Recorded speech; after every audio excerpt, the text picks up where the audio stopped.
जय श्री राम कोरियन जगह viewers, this is mega Bansal और आज हम बात करने वाले हैं इटर्नल लव के एपिसोड 35 की। So let's get started. यहाँ ये हुआ पाइशन को बताता है, क्या तुम्हें पता है युआन ज़ेन का इस लाइफ टाइम में फादर कौन बना है? पाइशन पूछती है, कहीं तुम्हारा ग्रैंडफादर तो नहीं? ये हुआ बेड पर बैठकर पाइशन को बुलाकर कहता है, मेरे ग्रैंडफादर नहीं है बल्कि और कोई करीब है। पाइशान अंदाजा लगाती है, तभी ये वो बताता है लॉर्ड शायोंग ऑफ डोंगुआ जी मैनर। पाइशान चौकी कहती है, डोंगुआ दीजो तो फेंगजू। तभी आंधी आती है, पाइशान विंडो क्लोज करने जाती है। ये हुआ मुस्कुराता है। जैसे ही पाइशान विंडो क्लोज करके आती है, ये हुआ बेड पे होता है। पाइशान चौकती है। ये हुआ ब्लैंकेट हटाकर पूछता है, क्या तुम बेड के अंदर सोओगी या बाहर? पाइशान कहती है, मैं नीचे सो जाऊंगी। ये हुआ कहता है, शियान चाहे तुम नीचे सो या फिर बेड पे, रिजल्ट सेम ही होगा। अगर तुम अपने मैजिक पावर से मुझसे लड़ोगी भी तो हम दोनों घायल ही होंगे। बट क्या मैंने तुम्हारी पावर को सील तो नहीं कर दिया, या फिर तुम मेरे सामने मना करने का ड्रामा कर रही हो? पाइशन कहती है, लॉर्ड ये हुआ हम मजाक कर रहे हो।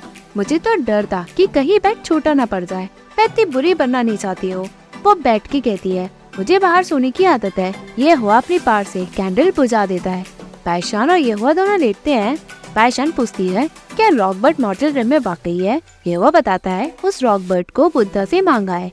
मेरे सेकंड अंकल और सीमिंग के बीच लड़ाई है, सो सीमिंग ने बहुत एनर्जी और एफर्ट्स भी इन सब के लिए लगाए हैं। पाइशन कहती है, मुझे एक्सपेक्ट नहीं था कि स्टार लॉर्ड सीमिंग इतना बदला लेने वाली होंगी। उन्होंने ये सब इतने अच्छे से प्लान किया है। अगर मैंने उनका प्लान खराब भी किया तो कहीं वो मुझसे दुश्मनी न निकाले। ये हुआ पाइशान को पकड़ के कहता है, शियान तुम चिंता मत करो, उसके ऊपर मेरा बहुत बड़ा कर्ज है। पाइशान घबरा कर खिसकती है। ये हुआ भी उसके और करीब आकर कहता है कि तुम चाहती हो कि मैं तुम्हें ऐसे सोते हुए पकड़ूं? पाइशान जैसे ये और खिसकती है, वो नीचे गिरती है। ये हुआ हंस के कहता है, जानता था कि तुम सोते समय इधर उधर होंगी, इसलिए मैंने कहा था कि मैं तुम्हें पकड़ता हूँ। पाइशन कहती है, बेड तो बहुत छोटा है। ये हुआ हंस के कहता है, हाँ ये तो वाकई में छोटा है। वो उठकर पाइशान को उठाता है। पाइशान सोने जाती है। ये हुआ पीछे मुस्कुराता है। दोनों सोते हैं। ये हुआ फिर पूछता है, शियान क्या तुम हाई मर्डर सीन को जानती हो? पाइशन कहती है, मैंने उसके बारे में सुना है बट मैं मिली कभी नहीं हूँ। क्या वो रिटायर होकर हाई गॉड मोयोन के साथ प्राइवेट प्लेस नहीं गए? ये हुआ कहता है, मुझे लगा कि तुम शायद कुछ ज्यादा जानती होंगी। पाइशान मना करती है। ये हुआ बताता है, कोस्ट लॉर्ड लीजिंग ने सीएन की पेंटिंग बनाई है और वो उन्हें प्राइवेट में ढूंढ रहे हैं। सीएन की पेंटिंग मेरे पास आई है, मैंने देखा और मुझे लगा कि वो तुम्हारी तरह बिल्कुल आदमी वाले कपड़े पहना है। पैशन बहाना मार के कहती है, कोइंसिडेंस हो सकता है, बहुत देर हो गई है, तुम सो जाओ। रात में पाइशान सो चुकी होती है। ये हुआ उसे बड़े प्यार से छूकर उसे किस करता है।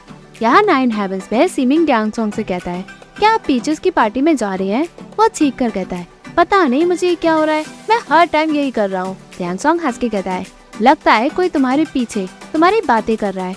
सीमिंग हंस के कहता है, ऐसा कैसे हो सकता है? मेरे जैसा डाइटी गॉसिप करने की वजह तो नहीं बन सकता। बट क्राउन प्रिंस कहाँ है? मैंने तो उन्हें अभी थोड़ी देर पहले देखा था। डैंगसोंग बताता है, वो हाई गॉडेस के बारे में सोच रहे हैं, इसलिए जब सब टोस्ट कर रहे थे वो चुपके से मॉर्टल रिम चले गए। वो कुछ टाइम में वापस आ जाएंगे। यहाँ मॉर्टल रिम में ये हुआ शान से कहता है, मेरे बाल बना दो। मीकू ने बताया कि तुम बहुत अच्छे बनाती हो। आज मुझे हेवली लॉर्ड के सामने जाना है तो खराब बाल अच्छे नहीं दिखेंगे। पाइशान ये हुआ कि बाल बनाती है। ये हुआ खूब खुश होता है। उसकी खुशी का ठिकाना ही नहीं होता। पाइशान बाल बनाकर कहती है, हो गया? ये वो पूछता है, क्या तुम पहले? फिर वो कहता कुछ नहीं। वो उठकर कहता है, ये तुम बीट्स की माला पकड़ो, तुम मॉर्टल से बिल्कुल अलग नहीं हो। पता नहीं कि तुम कब डेंजर में पड़ जाओगी, बट हमें प्रिकॉशंस लेने होंगे। वो उसे पकड़ के माथे पे किस करके कहता है, मैं अब सेलेस्टियल पैलेस जा रहा हूँ। कल रात मैं तुम्हें बताना तो भूल ही गया कि तुम युआन ज़ेन को पीछे से पकड़ना और किसी को भेजना ताकि वो डोंगुआ दीजुन को पानी में धक्का मार के गिरा दे।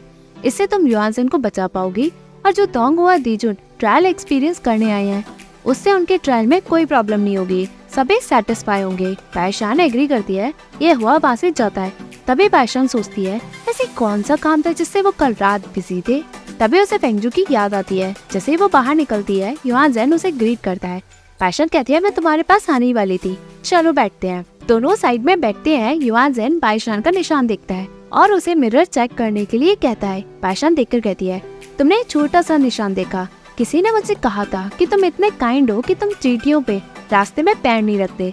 लगता है ये सच है। क्या तुम्हें पता है, चींटियों के ऊपर पैर ना रखने का मतलब है कि तुम अटेंटिव और बहुत काइंड भी हो। दोनों बहुत सेम ही है। सो मैं तुम्हें एक टेस्ट देती हूँ। अब तुम टेम्पल में 16 इयर्स तक ही रहे, उसके बाद तुम इम्पीरियल पैलेस में आ गए। सो मैं डिफिकल्ट क्वेश्चन की जगह सिर्फ 2 क्वेश्चन ही पूछूंगी, एक टेम्पल के ऊपर और दूसरा पैलेस के ऊपर। जब तुम टेम्पल में रहते थे, वहाँ व्हाइट रोब पहने एक नन थी। वो एक फ्लाई विस्क का यूज करती थी। वो किससे बना था? युआन ज़ेन मना करता है। तभी बाइशान कहती है, अभी जवाब मत दो, बाद में देना। मेरा दूसरा क्वेश्चन, जिस इम्पीरियल पैलेस में तुम रह रहे हो, वहाँ एक वुमेन के ऊपर बर्थ मार्क है जिसे प्लम कॉक्सकॉम्ब कहते हैं। वो उसके माथे पे है। वो वुमेन कौन है और वो कहाँ है? उसकी पोजीशन क्या है और उसका क्या नाम है? युआन ज़ेन बताता है, मुझे ज्यादा इन्फॉर्मेशन नहीं है क्योंकि जब मैं टेम्पल में था मैंने किसी भी व्हाइट रोब वाली नन को नहीं देखा, और जिस वुमेन के माथे पे प्लम कॉक्सकॉम्ब का निशान है मैं उन्हें जानता हूँ। युआन ज़ेन फेंगजू की सारी डिटेल्स बताता है। बाइशान मन में कहती है, फेंगजू दीजन के पीछे यहाँ आ गई। बाइशान युआन ज़ेन को प्रेस करके भेजती है। बाद में बाइशान अकेले में सोचती है, युआन ज़ेन तुम वाकई में बहुत सावधानी में रहते हो, ज्यादा इन्वेस्टिगेशन से तुम नासमझ बन जाते हो। बाद में बाइशान मेड से कहकर लेडी चेन के पास जाने को कहती है। मेड उसे वहाँ छोड़ती है। बाइशान अंदर आकर फेंगजू से कहती है, आंट तुमसे मिलने आई है। फेंगजू बाइशान के गले लगकर रोते हुए कहती है, आंट मैं भीख मांग रही हूँ, मुझे वापस मत ले जाओ, मैं उससे बहुत प्यार करती हूँ, मैं उसे खो नहीं सकती। वो नीचे बैठकर कहती है, मैं नेक्स्ट लाइफ में कुछ भी करके सब रीपे कर दूंगी, बट आंट मैं भीख मांग रही हूँ, मुझे उसके साथ रहने दो। वो खूब रोती है। बाइशान मन में कहती है, इस पागलपंती से क्या कहीं इसने 2 लाइफ कर्स खुद पे तो नहीं कर लिया? फेंगजू रिक्वेस्ट करती है। बाइशान उसे बेहोश करती है और मेड को बुलाकर उसे अंदर भेज देती है। यहाँ बाइशान खाते में सोचती है कि फेंगजू ने बेफालतू में 2 लाइफ कर्स बिना बात के क्यों यूज किया। यहाँ फेंगजू बेहोशी में कहती है, आंट मुझे वापस मत ले जाओ, मुझे मैजेस्टी के साथ पूरे लाइफ टाइम में होना है। उसे तभी होश आता है। वो कहती है, आंट यहाँ क्यों आई है? अगर आंट को पता चल गया कि मैंने 2 लाइफ कर्स का यूज किया है तो वो मुझे चिंगचू खींच के ना ले जाए, फिर मैं अपना कर्ज कैसे चुकाऊंगी? यहाँ श्वानु कोस्टम में आलिया मोयुआन की बॉडी लाती है। मेड पूछती है, क्या ये सेलेस्टियल टाइप के रिस्पेक्टेड मेंबर नहीं है? ये हमारे पैलेस में क्यों है? श्वानु कहती है, क्योंकि मैं इनकी बॉडी का यूज करके अपने बच्चे को बचाऊंगी। मेड कहती है, पपेट्स का यूज करके सेलेस्टियल टाइप के हाई मॉर्टल को मारना ऑलरेडी एक कैपिटल ऑफेंस है। गोस्ट लॉर्ड को इन सब के बारे में पता चल गया तो कहीं आपके क्राइम और ना बढ़ जाए। वो रिक्वेस्ट करके कहती है, आप इन्हें जल्दी वापस भेज दो। श्वानु कहती है, चुप रहो, तुम होती कौन है मुझे कहने वाली कि मुझे करना क्या चाहिए? वो गार्ड्स को बुलाकर उस सर्वेंट को वाटर जेल में भिजवा देती है और कहती है, और जनरल्स को अंदर भेजो। गार्ड सर्वेंट को लेके जाते हैं। सर्वेंट चीखती चिल्लाती है। श्वानु मोयुआन के बगल में बैठकर कहती है, मुझे ये बॉडी बहुत पसंद है। तभी वहाँ जनरल्स आते हैं। श्वानु सोल्जर्स को अपने पास बुलाती है। सभी जनरल्स मोयुआन की बॉडी को देखकर चौंकते हैं। एक जनरल पूछता है, क्या 70,000 ईयर से ये गायब नहीं थे? श्वानु कहती है, ये सब मैं तुम्हें बाद में बताऊंगी, बट मैंने तुम्हें इसलिए बुलाया है ताकि तुम एलेक्सियर रूम तैयार करो। मैं हीटिंग सिस्टम का यूज करके मोयुआन की बॉडी से एलेक्सियर निकाल के अपने बेटे को ठीक करूंगी। सभी जनरल्स शॉक होते हैं। श्वानु खुश होकर कहती है, कुछ दिन बाद मेरा बेटा सेलेस्टियल टाइप की गॉड ऑफ वॉर की पार्ट डेवलप करेगा। क्या ये सब सुनकर तुम लोगों को खुशी नहीं हुई? यहाँ फेंगजू बाइशान को नील करके कहती है, आंट आपकी लायक फेंगजू आपसे माफी मांगने आई है। बाइशान पूछती है, क्या तुमने वाकई में 2 लाइफ कर्स का यूज किया है? फेंगजू कहती है, आप समझ गई आंट। बाइशान फेंगजू को कहती है, तुम तो यहाँ कर्ज चुकाने आई थी, तो तुमने 2 लाइफ कर्स को उस पे क्यों यूज किया? फेंगजू बताती है, कुछ टाइम पहले मैं दीजुन के सपने में गई थी और वहाँ उनसे पूछा था कि उनकी ऐसी कौन सी विश है जो पूरी नहीं हुई। बाइशान पूछती है, तो उस पत्थर से चेहरे वाले दीजुन ने क्या कहा? अब ये मत कहना कि वो जिंदगी में पूरी दुनिया या फिर खुशियाँ नहीं चाहता, बल्कि वो किसी का सच्चा दिल चाहता है। फेंगजू कहती है, हाँ आंट आप तो सब समझ गई। बाइशान कहती है, दीजुन अपने लाइफ टाइम में अनएम्बिशियस है। फेंगजू कहती है, शायद इसलिए क्योंकि उन्होंने मतलबी लोगों के साथ रिलेशनशिप रखा और इसलिए वो चाहते हैं कि उन्हें कोई एक ऐसी औरत मिले जो उन्हें छोड़ के कभी न जाए इस मॉर्टल रन में। बाइशान पूछती है, इसलिए तुमने अपने आप को इन सब में डाला? फेंगजू कहती है, मैं खुद को उन पे थोपना नहीं चाहती। वो तो सीमिंग ने बताया कि अब तक दीजुन उस औरत से नहीं मिल पाए हैं जिसे वो प्यार करते हैं, बट आने वाले टाइम में वो उस औरत से मिलेंगे जिसे वो दिल से चाहेंगे, और वही वुमेन क्राउन प्रिंस युआन ज़ेन को भी चाहेगी। सो इसलिए मैं उन्हें अपना दिल से प्यार नहीं दिखा रही। जब दीजुन उससे मिलेंगे जिससे वो सच में प्यार करेंगे, तब मेरा काम यहाँ खत्म हो जाएगा और मैं यहाँ से चली जाऊंगी। मुझे लगा था कि ये ग्रेट प्लान है, पर जब मैंने इस लेडी जैन की बॉडी को लिया तब से मैं दीजुन के सामने अपने प्यार इजहार ही नहीं कर पाई हूँ। पैशन कहती है बुझती चिंगारी आसानी से नहीं बुझती, इस पर इतना मत सोचो। फेंगजू कहती है इसलिए ही मैंने 2 लाइफ कर्स का यूज खुद पे किया। इससे दिन में मैं दीजुन के प्यार में रह सकती हूँ, बट रात में मैं इससे फ्री हो जाती हूँ। पैशन पूछती है क्या दीजुन ने तुम्हारा फायदा उठाया? फेंगजू बताती है वो मेरे कमरे में सिर्फ एक ही बार आए हैं, बट वो कुछ टाइम में चली भी गए। पैशन पूछती है देखो तो तुम्हें, हर रोज तुम खुद को इतना डेस्परेटली बना रही हो ताकि तुम मुझसे खुद प्यार करो, तुम ऐसा कर क्यों रही हो? फेंगजू कहती है किसी को नाटक में भी प्यार करने के लिए भी डेडिकेशन लगता है। उनके सामने नाटक करना कि आप उनसे प्यार नहीं करते, बट तब प्यार करना जब वो आपको नहीं देख रहे हैं। पैशान उसे जाने को कहकर कहती है तुम अपना दिल ले रही हो उसे, बट जब तुम चिंगचू में थी तब तुम फ्री और बिना बंदिशों के जी हो। अब तुम्हें देखो, तुम यहाँ पैलेस की मछलियों को दाना दीजुन के लिए डाल रही हो, क्या कहोगी तुम? तभी वहाँ जियान आता है। पैशन कहती है लगता है इस मॉर्टल रिम में सभी इमॉर्टल्स के आने की जगह है, तुम आ गए। जियान कहता है मैं तुम्हें कुछ बताना तो भूल ही गया, जब तुम ईस्टर्न सी की पार्टी गई, हेवरी लॉर्ड की ग्रैंडसन ये हुआ मुझसे मिलने पीस ट्री वुड आए और उन्होंने मुझसे 300 इयर्स पहले क्या हुआ उन सब के बारे में पूछा, बट मैंने उन्हें यही बताया कि जब तुम शिंकांग से लड़ी तुम कई सालों तक सोती रही। उसके बाद वो चला गया और उससे कुछ भी नहीं पूछा कि तुम्हारी एंगेजमेंट येहुआ के साथ टूटेगी तो नहीं। पैशन कहती है शायद नहीं। जियान खुश होकर कहता है बढ़िया। वो फेंगजू से कहता है बाईजान तुम्हारे खाने को बहुत मिस कर रहा था, बताओ तुम कब पीस ट्री वुड आकर खाना बनाओगी? फेंगजू कहती है मैं मॉर्टल रिम में अपना कर्ज चुकाने आई हूँ। जियान सब समझ के कहता है 2 लाइफ कर्ज तुमसे अच्छा चल रहा है। पैशान हंसती है। जियान के जाने के बाद फेंगजू कहती है हाँ क्या ये मुझे धमका रहे हैं? पैशान हंस के कहती है वो इसलिए धमका रहे हैं ताकि तुम वापस जाकर फोर्थ ब्रदर के लिए खाना बनाओ। फेंगजू कहती है अच्छा, पर आंट आप यहाँ क्यों आई है? पैशन बताती है युआनजेन की वजह से, वो क्राउन प्रिंस के कजन है, उसे मॉर्टल रिम भेजा गया क्योंकि उसने कुछ गलत किया। ज्यादा और नहीं बताऊंगी, बट तुम्हें पता नहीं होगा कि कुछ टाइम में ब्यूटी पानी में गिरेगी। युआनजेन उस ब्यूटी को बचाएगा और उस ब्यूटी को उससे प्यार होगा, दीजुन को भी उस ब्यूटी से प्यार होगा। सो मैं युआनजेन को उनके बीच से निकालना चाहती हूँ ताकि दीजुन अपना लव ट्रायल एक्सपीरियंस कर ले। फेंगजू पूछती है आपने कुछ और प्लान किया है क्या? बाईशान एग्री करके कहती है जब वो ब्यूटी पानी में गिरेगी तो मैं युआनजेन को पकड़ के रखूंगी और किसी को ढूंढूंगी ताकि वो दीजुन को पानी में धक्का मारे। दीजुन पानी में जाकर उस ब्यूटी को नेचुरली बचाएंगे। जब दोनों एक दूसरे के प्यार में पड़ेंगे युआनजेन इस सब में इन्वॉल्व नहीं होगा कि तुम दीजुन को पीछे से धक्का मार के पानी में गिराना चाहोगी। फेंगजू बताती है मैं 2 लाइफ कर्स के बीच में फंसी हूँ, मेरा खुद पे कंट्रोल नहीं होता। हम लकी होंगे अगर मैं आपका प्लान खराब न करूँ, मुझे डर है कि मैं कर नहीं पाऊंगी। पैशन कहती है रहने दो, अगर मुझे कोई और नहीं मिलेगा तो ये मुझे खुद करना होगा। यहाँ जियान बाइजन से कहता है तो तुम यहाँ हो, मैं तुम्हें मॉर्टल रिम में ढूंढने गया था। बाइजन बताता है चलो मेरे साथ। वेस्ट सी में मैं वही था, मैंने वेस्ट सी के सेकंड प्रिंस दी फेंग को देखा मॉर्टल रिम में। जियान कहता है वो तो मोयुआन का डिसिप्लिन और बाइशान का सीनियर है। बाइजन कहता है वही तो, मैं उसे मॉर्टल रिम में एक रेस्टोरेंट में मिला और हमने एक साथ खाया भी। तभी वहाँ एक न्यूज क्रिस्टल पैलेस से आई, मैंने उसकी शक्ल चिंता में देखी और बाद में वो ड्रिंक करने लगा, वो तो रुक ही नहीं रहा था। सो मैंने पूछा तो उसने जो मैटर बताया जिसकी वो चिंता कर रहा था उसका सॉल्यूशन सिर्फ तुम ही दे सकते हो। यहाँ जियान और बाइजन दोनों वेस्सी पहुँचते हैं। वेस्सी के वाटर किंग उन्हें ग्रीट करके कहते हैं थैंक यू जो आप मेरे बेटे को एग्जामिन करने आए हैं। जियान कहता है पता नहीं मैं उसे ट्रीट कर भी पाऊंगा या नहीं, क्यों ना मैं उन्हें देख लूं। यहाँ सभी वाटर किंग के बेटे के पास पहुँचते हैं। फ्लैशबैक में बाइजन बताता है 600 इयर्स पहले वेस्सी के बड़े बेटे की बॉडी वीक होने लगी और धीरे धीरे और खराब होने लग गई। वेस्टर्न सी के डॉक्टर ने उन्हें चेक किया बट उन्हें इसका कारण पता ही नहीं था और उन्हें कुछ समझ ही नहीं आया। वो बस देखते थे कि प्रिंस खांसते और खून निकाल रहे हैं। सो उनके पास कोई और चॉइस नहीं थी तो उन्होंने रिक्वेस्ट की हेवन की डॉक्टर्स की कि वो इस सिचुएशन को सॉल्व करे, बट वो डॉक्टर भी पता नहीं लगा पाए कि वो बीमार क्यों है। तो उन्होंने 2 मेडिसिन दी ताकि दियोंग जब खांसे तो उसका खून निकलना बंद हो। डॉक्टर ने जाने से पहले कहा कि प्रिंस की बीमारी शरीरी बीमारी तो नहीं लगती। इस केस में एक डॉक्टर होने के नाते वो कुछ कर भी नहीं पाए। सो उन पर सभी ने कुछ न कुछ ट्राई किया। पूरी दुनिया के बेस्ट एक्सपर्ट ने उन्हें चेक किया, अब तो कुछ बचा भी नहीं है। एट द एंड कोई भी उन्हें ठीक ही नहीं कर पाया।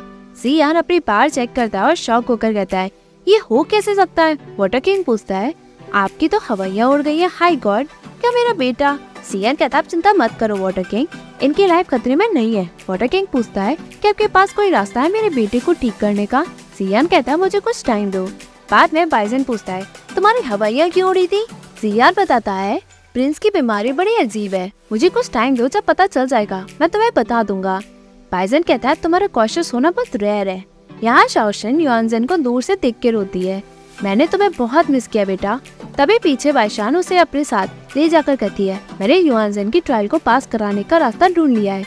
शाओशन उसे खुशी से ग्रीट करके थैंक्स कहती है। बाइशान उसे बैठने को कहकर कहती है, युआनजेन की ट्रायल को डाइवर्ट करने के लिए हमें किसी को ढूंढना होगा जो एक इम्पोर्टेंट पर्सन को धक्का मारे। कुछ टाइम में जब ब्यूटी सामने आएगी तो किसी को एम्परर को पानी में धक्का मार के गिराना होगा। शाओशन एग्री करके कहती है, मैं कर दूंगी। बाइशान कहती है, जब टाइम आएगा तुम इनविजिबिलिटी स्पेल का यूज करना। जब वो ब्यूटी सामने आएगी तो मैं एम्परर के साथ चलना और उन्हें धक्का मार के पानी में गिरा देना, बट इससे तुम्हारी पावर तुम्हारे खिलाफ ही काम करेगी और तुम्हारे लिए भी ये डेंजरस होगा। ये किसी स्ट्रॉन्ग पर्सन के हाथों ही हो सकता है। शाओशन कहती है, ये तो करना है तो मेरे हस्बैंड ये कर सकते हैं। बाइशान खुश होकर कहती है, बढ़िया, आफ्टर ऑल वो युआनजेन के फादर भी तो है, ऐसा गलत काम करने के लिए वो बिल्कुल परफेक्ट है। शाओशन कहती है, मैं अपने हस्बैंड को आपसे मिलने के लिए कहती हूँ। बाइशान एग्री करके कहती है, जल्दी करना, ज्यादा टाइम बचा नहीं है। शाओशन कहती है, आप चिंता मत करो आंट। वो जाती है। तभी बाइशान मन में सोचती है, तैयारी तो हो गई है। यहाँ गोस्ट मैम शुआनो मोयोन की बॉडी से कहती है, हाय गॉड, तुमने मुझे 70,000 ईयर्स पहले रखा, अब 70,000 ईयर्स के बाद तुम मेरे बेटे की लाइफ बचाओगे, तुम वाकई में हमारे सेवियर हो। तभी जनरल आकर बताता है, सारी तैयारी हो गई है। शुआनो सुनकर खूब खुश होकर कहती है, अब तो मुझे कुछ घंटे ही वेट करना होगा। यहाँ शाओशन सांगजी को बाइशान का आइडिया बताती है। सांगजी कहता है, क्या वो चाहती है कि मैं दीजुन को पानी में गिरा दूं? क्या तुमने एग्री किया? शाओशन कहती है, आंट ने कहा है कि यही एक रास्ता है युआनजेन को बचाने का। सांगजी पूछता है, ऐसा क्यों? शाओशन बताती है, मेरे पास ज्यादा पूछने का टाइम नहीं था, पर आंट ने कहा था तो सिर्फ यही रास्ता काम करेगा। सांगजी कहता है, क्या कहीं वो इस चांस का यूज करके हमसे बदला तो नहीं ले रही? तुम्हें ही नहीं पता, जो भी मॉडल में जाकर अपने पावर से किस्मत बदलेगा उसे पनिशमेंट मिलेगी। बाइशान किसी को भी चूज कर सकती थी, बट उसने सिर्फ मुझे चुना। क्या कहीं वो मुझसे इस बात के लिए बदला तो नहीं ले रही कि मैंने उसके साथ एंगेजमेंट कैंसिल की? शाओशन कहते हैं, मेरी आंट के बारे में ऐसा कह नहीं सकते, वो मॉडर्न में जाकर ऑलरेडी मेरी हेल्प करी है। हमारे पुराने मास्टर और सर्वेंट का रिलेशन देखकर उन्होंने सब कुछ भुला भी दिया, और वैसे भी वो वही आंट है जिनकी मैं रिस्पेक्ट सबसे ज्यादा करती हूँ। वो इस चांस को कभी हमसे बदला लेने के लिए यूज नहीं करेंगी। सांगजी उसे शांत करा के कहता है, मैंने कुछ ज्यादा ही छोटा सोच लिया, तुम संभालो अपने आप को, मैं मॉडर्न रेम जा रहा हूँ। यहाँ सांगजी बाइशान को ग्रीट करके कहता है, मैं आपसे माफी मांगता हूँ, जो कुछ भी पहले हुआ, जो भी हो, एकदम से एंगेजमेंट कैंसिल करना बिल्कुल ठीक नहीं था। बाइशान कहते हैं, पुरानी बातें तुम मत करो, बैठो। सांगजी कहता है, क्या आपको किसी ने कहा है कि अब हाई गॉड मोयुआन की 17 डिसिप्लिन सीरियन जैसी बिल्कुल लगती है? मैं उनसे एक बार मिला। तभी बाइशान कहती है, वाटर किंग, आप यहाँ युआनजेन के लिए आए हैं और किसी के बारे में बात करने की कोई जरूरत नहीं। सच कहूँ तो तुम्हें दीजुन को पानी में गिराना होगा, ये तुम्हारी वाइफ भी कर सकती थी, बट वो प्रेग्नेंट है, उसके लिए ठीक नहीं होगा। सांगजी कहता है, थैंक यू जो आपने इतना सोचा। बाइशान कहती है, उसकी कोई जरूरत नहीं, कल आपको क्या करना है मैं बताती हूँ। बाइशान बताती है, फाइनली वो दिन आता है, यहाँ एम्परर दीजुन रिवर साइड में बैठा होता है, लड़कियाँ डांस परफॉर्मेंस देती हैं, दूर से सिमिंग और ये नज़ारे देखते हैं। सिमिंग कहता है, आप वाकई में हाई गॉडेस की चिंता करना बंद नहीं करते। यहुआ कहता है, आफ्टर ऑल वो दीजुन है। सिमिंग कहता है, आप चिंता ना करें, दीजुन इतनी छोटी बात को दिल पे नहीं लगाते। यहाँ साइड में बाइशान आती है, वो सोचती है, जब टाइम आएगा रॉकबर्ट सामने आएगा, मुझे जल्दी से युआनजेन को बुलाना होगा। वो एक सर्वेंट को ऑर्डर देती है, क्राउन प्रिंस को मेरे पास लाओ। सर्वेंट युआनजेन को बाइशान के पास लाता है। युआनजेन बाइशान को ग्रीट करके पूछता है, मास्टर आपने मुझे यहाँ किस अर्जेंट मैटर के लिए बुलाया है?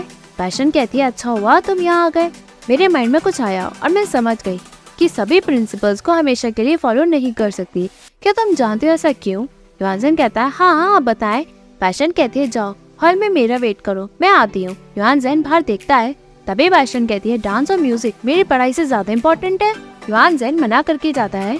तभी एकदम से वहाँ रॉकबर्ट सामने आती है। सभी उसे देखते हैं और हैरान होकर उसकी बातें करती हैं कि ये कितना डरावना और कितना तेज होता है। दीजुन कहता है, ये सारा स्क्रिप्चर्स में लिखा है, ये अब यहाँ है, क्या मतलब कुछ बुरा होने वाला है? एक लेडी एग्री करके कहते हैं। दीजुन बात मजाक में ले जाते हैं। वो उठकर जाता है। रॉकबर्ट जैसे ही दीजुन के करीब जाता है, फैंग जो उसे बचाती है। रॉकबर्ट एक लड़की को उठाता है। दीजुन जैसे ही उसे बचाने के लिए आगे बढ़ता है, फैंग जो उसे रोकती है। रॉकबर्ट लड़की को पानी में फेंकता है। दीजुन जैसे ही गार्ड्स को लड़की को बचाने के लिए कहता है, पीछे से सांगजी दीजुन को लात मार के गायब हो जाता है। दीजुन पानी में गिरता है। एक लेडी बोलती है, मैजेस्टी को तो स्विमिंग ही नहीं आती। फेंगजू भी दीजुन को बचाने के लिए पानी में गिरती है। पीछे सिमिंग और ये हुआ ये सब देखते हैं। फेंगजू दीजुन को बचाने के लिए बढ़ती है। पैशन कहती है, मेरी तो पूरी तैयारी थी, बट मैंने ध्यान ही नहीं दिया कि यार दीजुन को स्विमिंग ही नहीं आती, तो अब ब्यूटी को कौन बचाएगा। तभी पैशन पे कोई हमला करता है। ये हुआ ये सब देखकर अपनी पार जैसे यूज करता है। तभी सिमिंग उसे पार यूज करने के लिए मना करता है, बट ये हुआ नहीं मानता। पैशन हवा में लटकी होती है और ये हुआ उसे अपनी तरफ खींचकर पकड़ते हुए पूछता है, कैसी हो तुम, अब ठीक हो। पैशन कहती है, मुझे क्यों कोई पानी में धक्का मारेगा। ये हुआ कहता है, शायद इसलिए क्योंकि क्राउन प्रिंस तुम पे सबसे ज्यादा ट्रस्ट करता है, जिससे और लोग जलते हैं और कोई इस बात का फायदा उठाकर यहाँ तुम्हें सबक सिखाना चाहता था। पैशन कहती है, ये हुआ तुमने अपनी पावर का यूज किया, ये हेवेंस के लॉ के खिलाफ है। ये हुआ हंस के कहता है, अगर तुम सेफ हो तो चाहे मुझे कुछ भी हो कोई फर्क नहीं पड़ता। पैशन शर्माते हुए कहती है, तुमने मुझे बचाया है तो फेंगजू और दीजुन का क्या होगा। तभी सिमिंग बताता है, वो बिल्कुल ठीक है, ये उनका ओरिजिनल ट्रायल है जिसे उन्हें झेलना होगा। कुछ महीने में लिटिल प्रिंसेस को वो मिलेगा जो वो चाहती थी। पैशन कहती है, अच्छी बात है, तुम दोनों वापस सेलेस्टियल पैलेस जाओ। क्राउन प्रिंस का यह मॉर्टल रिम में ज्यादा टाइम रुकना ठीक नहीं। मेरा काम हुआ नहीं है तो अभी मुझे जाना होगा। यहाँ दीजुन को बचा लिया जाता है, वो बेहोश होता है। फेंगजू रोते हुए कहती है, उठो मैजेस्टी, मैं तुम्हारे बिना जी नहीं सकती। फाइनली दीजुन को होश आता है। वो फेंगजू का हाथ पकड़कर उठकर कहता है, क्या तुमने मुझे बचाया है। फेंगजू कहती है, कुछ मत कहो, डॉक्टर्स आने वाले हैं, वेट करो। यहाँ नाइन हेवेंस में मैं सारी बात सूजिन को बताती है। सूजिन कहती है, क्या तुमने हाई गॉडेस बाइशन को रिवर में खुद धक्का मारा, क्या वो अभी खतरे में है। म्याओ बताती है, मैंने सोचा नहीं था कि क्राउन प्रिंस वहाँ आसपास होंगे, उन्होंने अपने पावर का यूज करके उन्हें बचाया। सूजन मन में सोचती है, इस प्रिंसेस को बेवकूफ बनाना कितना आसान है। मैंने तो बस ये कहा था कि तुम मॉर्टल रिम में जाकर पैशन को सबक सिखाओ। किसे पता था कि ये हाई गॉडेस की जिंदगी खत्म करने की कोशिश कर लेगी।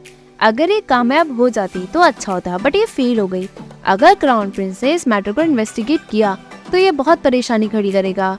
वो कहती है, तुमने सोचा क्यों नहीं कि तुम चिंचू की आंट के साथ ऐसा कर कैसे सकती थी। मैं तुम्हारे लिए उनकी जालिसी को समझ सकती हूँ, पर क्राउन प्रिंस 4 सीज पे रूल करते हैं। उनके पैलेस में कई वुमेन का आना नॉर्मल है। तुम शिवू पैलेस में जालिसी के लिए आई हो। म्याओ कहती है, सिस्टर आप ही ने तो कहा था। तभी सूजन कहती है, तुमने मुझे गलत समझा। उसका हाथ पकड़ के कहती है, टनो नहीं, शिन्नू और मैं ही ये सब जानते हैं। हमें कोई रास्ता ढूंढना होगा ताकि तुम क्राउन प्रिंस की वुमेन बनो, और इस इंसिडेंट को छुपाने के लिए हमें कुछ नया सेलिब्रेशन करना होगा। म्याओ खुश होकर कहती है, सिस्टर आप सच कह रही हैं। सूजन एग्री करके कहती है, मैं तुम्हें वाकई में पसंद करती हूँ, इसलिए मैं तुम्हारी हेल्प कर रही हूँ, तुम चिंता मत करो। म्याओ खूब खुश होती है। तभी एपिसोड एंड होता है। Hey viewers, if you like this video, please like, share and subscribe this Korean Jagya YouTube channel. And don't forget to follow me on Facebook page Korean Jagya as well as Instagram account Korean.Jagya. Thank you.